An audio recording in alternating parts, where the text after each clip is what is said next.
Čau, tak co? Kdy už půjdeš do školy? To všechno jenom tohle zajímá, ne jako, tak co? Co kámo? Jak žiješ? Ne prostě. Tak co, kámo, kdy mi budeš radit při písemce a tak? Jo, taky. Píšem češtinu. Úplně na učňáku, když se píše čeština, což je pouze, diktát je pouze doplňování i, protože učitel je tak hodný a dá nám to vytištění, tak všichni, ty vole. Hej, u Petra je místo, pojďte.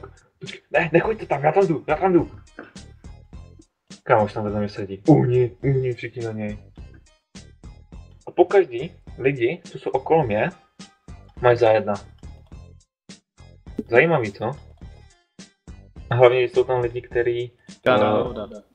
Jo, je to náhoda, protože jako na konci školního roku měli za 4 z češtiny a najednou mají za jedna. Docela jako... Docela divný. Píšeme jiný test. Šťastný. Tak co? Víš to? Já ne. Nedělej, ukaž mi to. A já nevím. Test za 2. Já jsem nehráz na svině. Musím být. Co? Musí se naučit žít v tomhle krutém životě. Na tomhle krutém světě.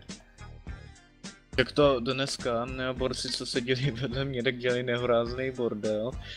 Já ani nevím, co blbnuli, prostě on jeden druhýmu prostě čoril propisku, ty vole, což je... Ty vole, za to bych rozbil mu hubu. A kvůli tomu dělali bordel a prostě učitel, OK, tak jak chcete, když jste kolektiv, tak si to napíšeme dneska a já.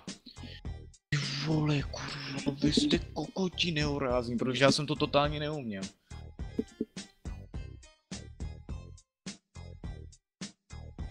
Jarda? A bylo spousta